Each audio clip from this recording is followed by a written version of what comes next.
In the year 1942, the USA Navy is ready to attack Japan as revenge for what happened on Pearl Harbor by sending torpedo bombers and fighter planes over the South Pacific. On January 16, pilot and Chief Harold Dixon, bombardier Tony Postula, and radioman Gene Aldrich are on a patrol mission when they find themselves separated from the other aircraft and unable to get their bearings. Dixon thinks they should get back to their carrier, but Gene discovers they're out of reception, and they're running low on fuel.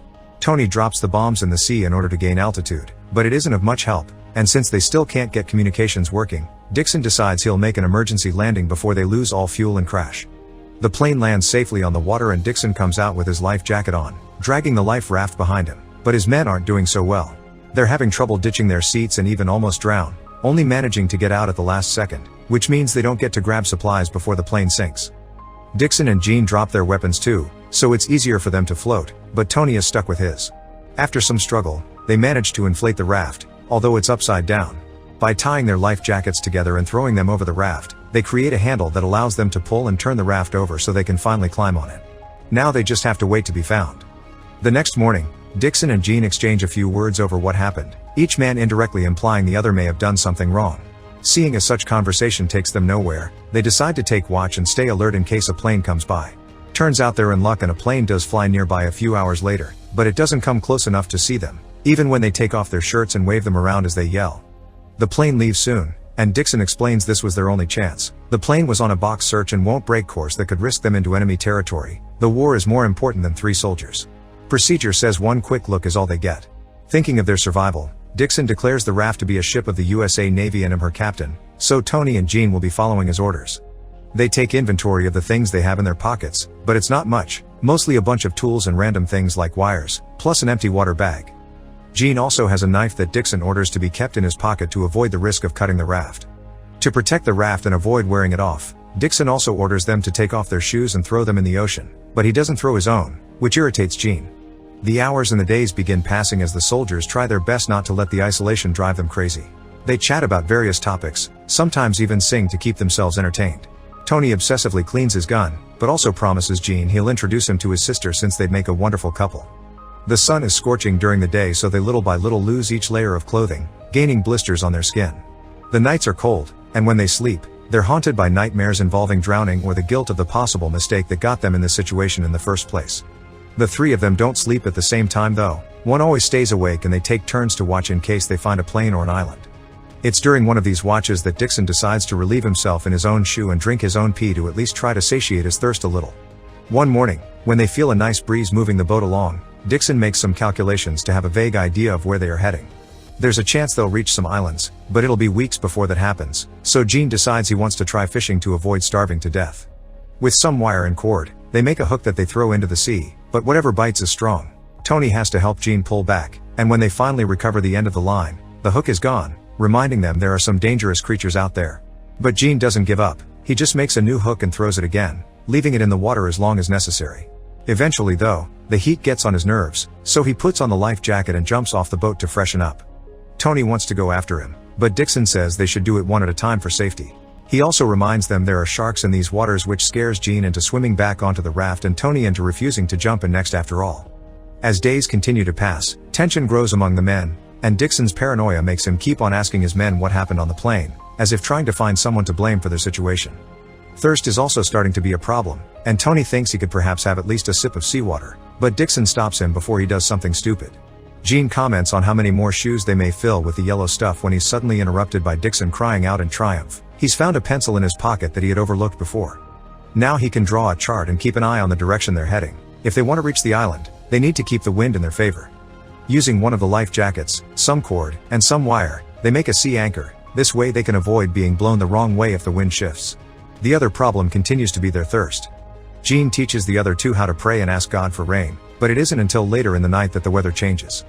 Laughing in happiness, the men collect as much rainwater as they can on their shirts and the water bag.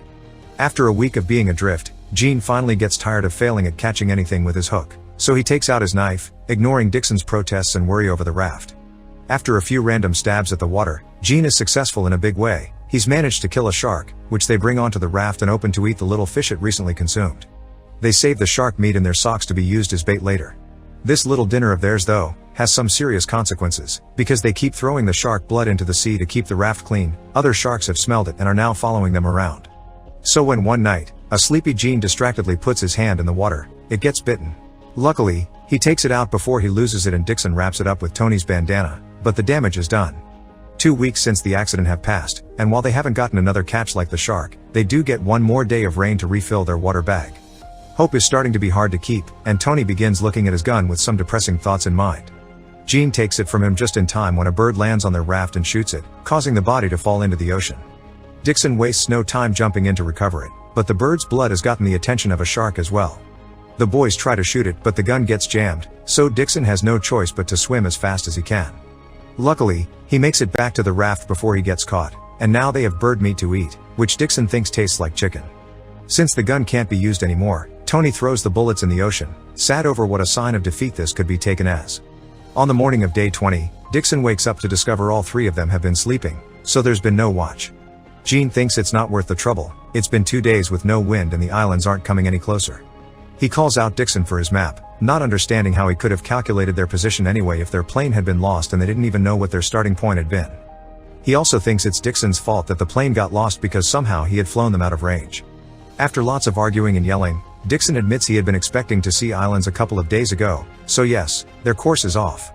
His memory finally kicks in and he remembers what happened on the plane. He had fallen asleep. It was only a couple of minutes, but still enough for them to miss their turn. He apologizes for his mistake, knowing he will never be able to make up for it.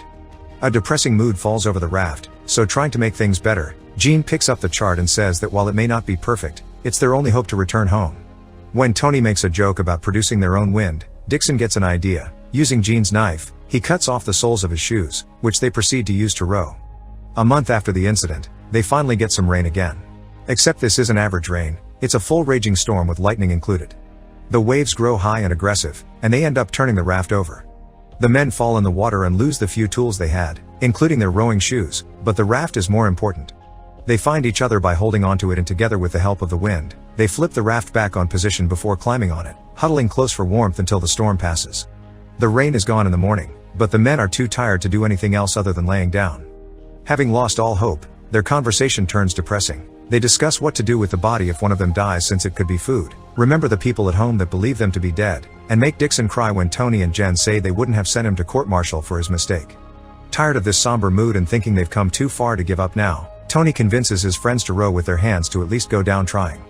This tires them out so much that Dixon does what he said they wouldn't, which is drinking seawater, and Tony falls asleep so deeply that for a moment they believe him to be dead.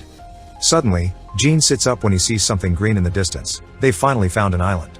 Desperate enough not to care if it's taken by the enemy and with tears in their eyes, the men begin rowing with their hands until they reach the shore waves that push them the last stretch of the way onto the beach. The 3 of them land on the sand safely, and as soon as they see 2 shacks nearby, they make their way there on shaky legs. This landing happens on February 20th, after 34 days spent lost at sea and sailing their raft for more than 1,000 miles. After they get rescued, Dixon is awarded the Navy Cross for leading his crew into safety but never flies another combat mission again. Because of his injuries, Tony can't pursue the Navy as a career as he wanted, and when he dies in 1986, his ashes are scattered at sea. Gene serves out the war as a radio man and in 1946, he marries Tony's sister.